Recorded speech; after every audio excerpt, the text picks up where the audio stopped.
Welcome to my family. Kim, right here. I'm Kim Kardashian. You have exploded in popularity. Your success, yes, the millions of dollars you make through the roof. You recently told our Piers Morgan that marketing is a skill, and I believe that. I believe you are so smart and so strategic. I first heard about Kim's tape. As her mother, I wanted to kill her. But as her manager, I knew that I had a job to do. Over the years, the Kardashians have been the vitriol of a talentless clump of individuals that refuse to go away. They've been the overlapping reasons why unrealistic standards of beauty have run so rampant in the past decade, even though they have fallen into their own trap of what beauty really is and why they don't see in themselves. It doesn't stop their reign of being one of the most well-known, popular, and richest families to ever grace Hollywood, and maybe even the world. What should have been a get-rich-quick and fizzle into oblivion has become the empire of being the most hated, but also the most loved families. Why do people love to hate the Kardashians, and how do they really achieve all of this? Since a young age, Kris has always chased the high life and has said before that her goal in life was to truly be a housewife. Luck has fell into her hands via her beauty when she was younger, and she managed to bag herself affluent men that would introduce her to the high life of luxury for her time. Mom and my grandmother were very much alike because they were workaholics. You know, they loved fashion.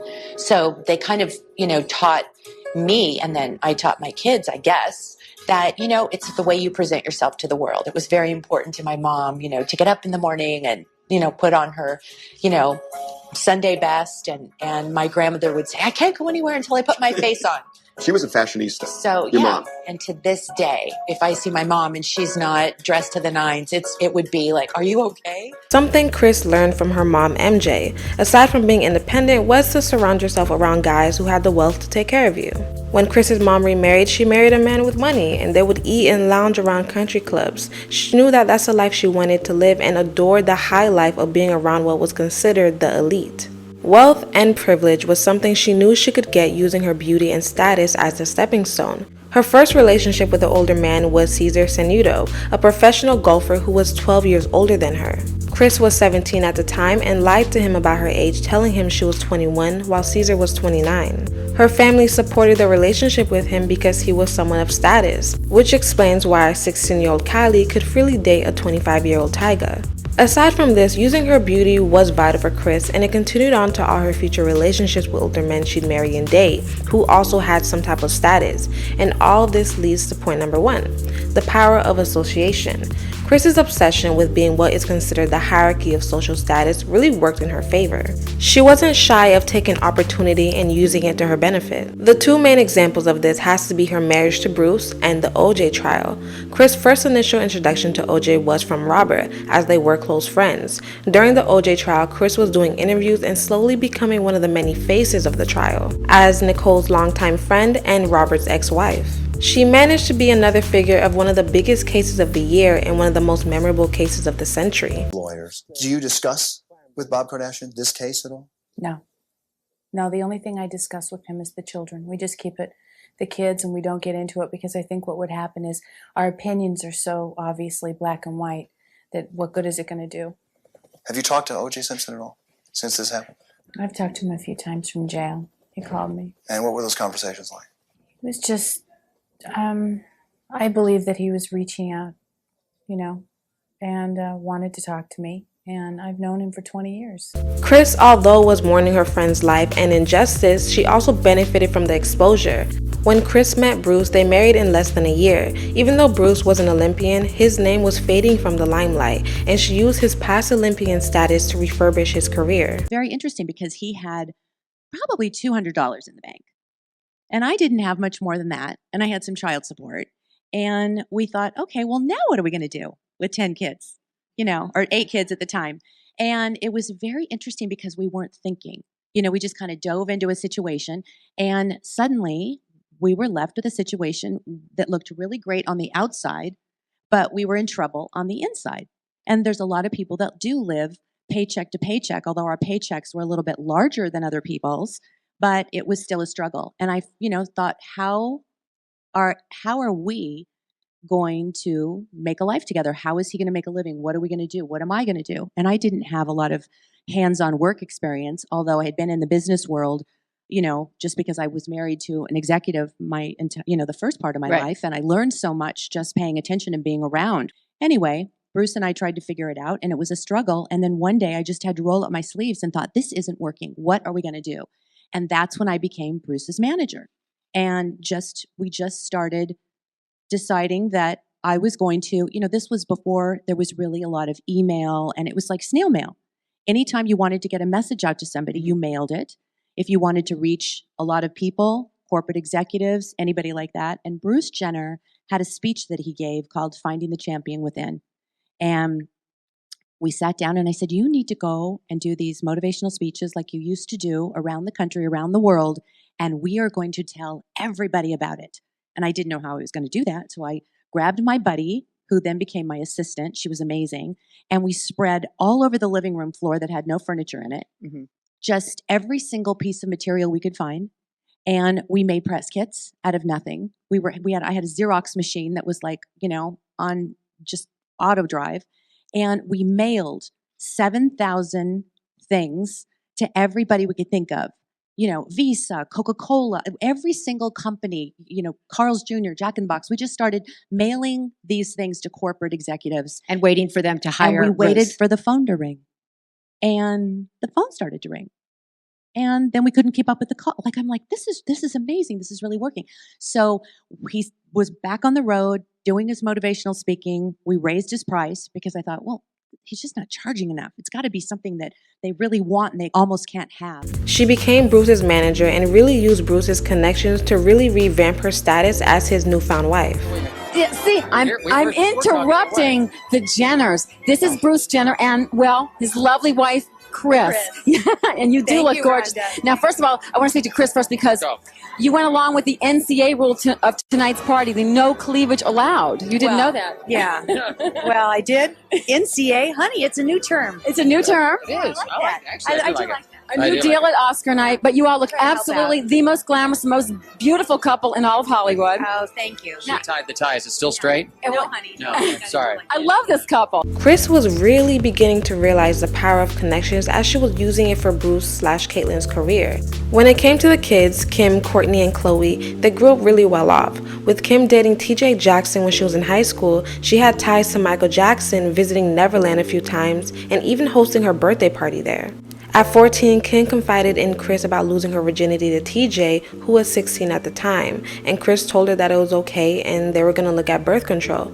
Kris, being young and experiencing things that her parents allowed, it's not off-putting that she was okay with her daughters having their own experiences. The family ties and connections was fundamental for Kris, so having those connections early on was beneficial.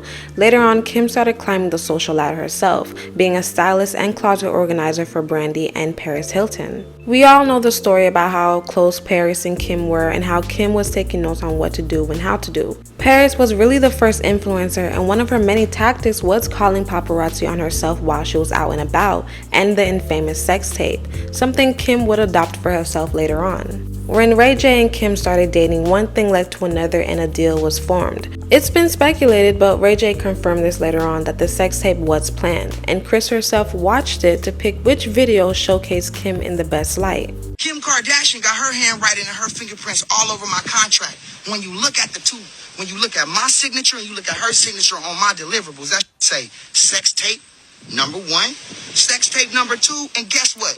The third sex tape or the second they've been trying to play me on, it called Santa Barbara Sex. Her mama made us go shoot it for safety.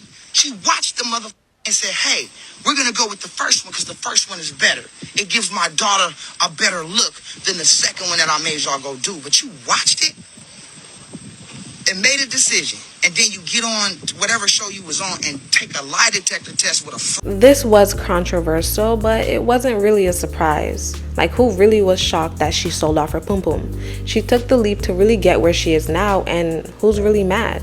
You're mad because it's not conventionally right? Like, we're not supposed to believe we can use the power of our pum to elevate our social status. And that's exactly what Kim did. She strategically has used her pum pum to really stamp her name in different areas in the dating field, and she was loud about it. There's never any real quietness about her or any of the Kardashians' dating life, because being spotted with so many men who are considered the cream of the crop continues to elevate their name. According to Nick Lachey, the lead singer of the multi-platinum selling boy band 98 Degrees, they had went on a movie date once, and when they left, there was suddenly over 25 paparazzis taking pictures of them. From Kim on that one. Ironic timing, very, very. What was the date you went on? We went and saw Da Vinci Code together. Really? And did she like it? She left about halfway through. She left the date and halfway went to the through? restroom, and then shockingly there were 25 paparazzi when we left the theater. So I think there were other things in play on our little rendezvous. The goal is association, and whether or not the guys had quality characteristics, they sure as fuck were peaking somewhere in their career. From Reggie Bush to Chris Humphries to Kanye West, she's dating with purpose, and that's really all the sisters besides Courtney when it comes to guys. But they don't follow girl code. They move according to their own drum, and they built their own name from taking heat, while still managing to get endless endorsements, because they understand that all publicity isn't bad publicity as long as you're getting talked about, and this strategy has worked in their favor even though there's a lot of downsides to it. We've seen it with Justin, Sky, and Kylie. Justin was dating Travis, then Kylie swooped in. Now they're allegedly not friends. Khloe took a man from his pregnant girlfriend, and Blac Chyna and Kim were friends. Then a 16-year-old Kylie swooped in and started dating her fiance. About this until today, me and Kim, we were really good friends. Like I was on her show and all this stuff like that. We lived in the same community, and then her little sister started, talking to Tyga, which was kind of crazy because she was like underage, and everybody had kind of came at me and started attacking me. And it's like nobody's seeing like the betrayal that was like going on behind my back of me talking to somebody, Kim, and then her little sister, which she has no control over, you know what I mean, started talking to my fiance, and then I get attacked. And it's like, how does that work? Yeah, which we can all agree was wrong as hell. Chyna didn't deserve to be villainized the way she was. Even with Jordan, who was also villainized but ended up with a hero arc story and a bad bitch rebrand. Regardless, they're known for just doing their own thing, even if it's backstab behavior. But they lay their eggs out, like their playing cards are all there. It's either you want to participate or keep your distance. That's what factors in the thought that their reality is like high school behavior. Being associated to them, even though you might get burned, does lead to doors that you wouldn't have been able to walk in without their hand. Association to them can make a D-list and A-list if they move accordingly. The amount of attention that this family needs to stay alive is also the attention that other people need to make money. Because money talk and bullshit will always walk. No matter how much we really talk about how there is a downfall in the Kardashian name, or that they reached their peak, it will never be true. What we see in the Kardashians is their ability to take the most astronomical amount of heat, but never be burned in the fire. They unapologetically move like bitches that don't give a fuck, no matter the culture appropriation, backstabbing, man-stealing, suck a nigga dick, bimbo commentary, out of touch with reality moves that they make. It just doesn't affect them. Because we expect nothing from them. Their name isn't behind any talent. We know that they aren't the smartest. We don't expect them to be. We know they don't have talent. We've accepted that.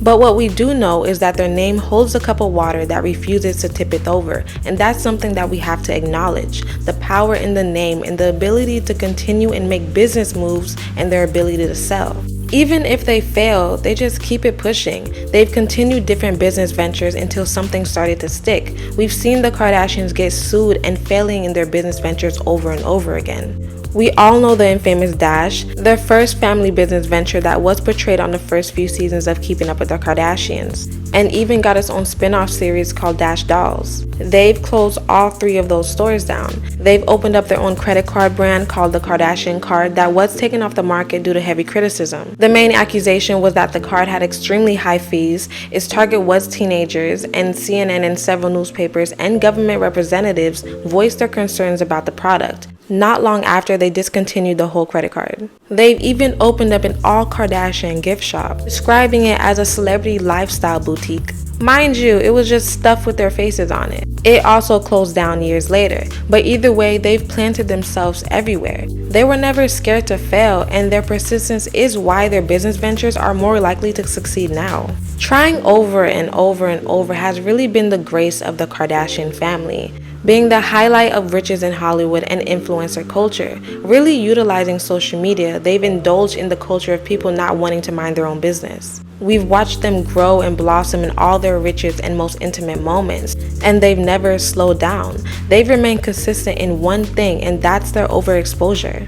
Being the blueprint of what it means to be an influencer is what a lot of people are trying to duplicate. They've become the people that you'd want to connect with. And I think they know that also. I'm sure if you meet them, they are the sweetest people you'll ever meet. And being spotted with them or being invited to their parties does give you the opportunity to branch out and get close to people that you need to make it there. There is a huge influence. We saw it with Kim, but goddamn, Kylie sealed the motherfucking deal. When Kylie really launched her makeup brand, we all know the height of what was King Kylie and her being the face and influence of teen culture. Kylie was popular and white, so no matter what she did, there wasn't really any harm done to her. Backlash will follow them no matter what, but being the Nepo baby with the influence behind her to relaunch her image excelled the Kardashian brand.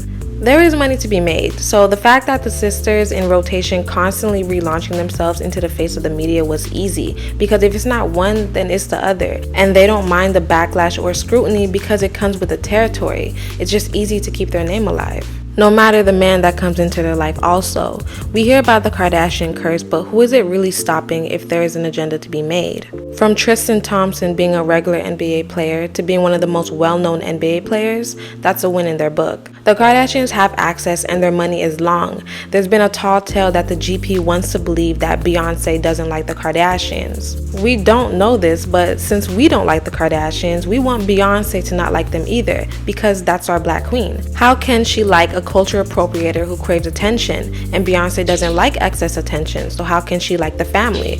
When in all retrospect, sometimes what the other person does simply just has nothing to do with you. But here we go again, back to the association factor and the power of connections. We will never know the relationship the Kardashians have with Beyonce, but what we do know is the relationship Kris Jenner's boyfriend, Corey Gamble, has with Jay-Z. Most people don't know what he does. He probably is doing some download music industry BS, but he did work for Scooter Braun and was Justin Bieber's road manager. But he's also good friends with Jay-Z, as they've been spotted together numerous of times. So we see Kris at the Renaissance tour next to Jay-Z, then the next day we see Jay, B, and Kris enjoying a nice outside lunch. How the paparazzi even found out where they were is up for grabs, but I think we all know the answer. But again, we're wondering, how are these people able to get so close with all the negative press attached to their name around so many elite people?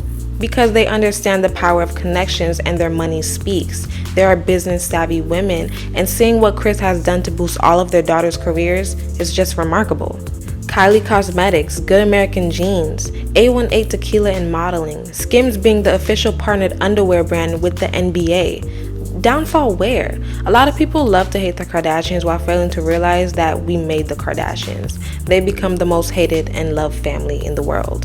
Well, that concludes today's video, guys. Let me know what you think about it down below in the comments, and make sure you like and subscribe. Toodles!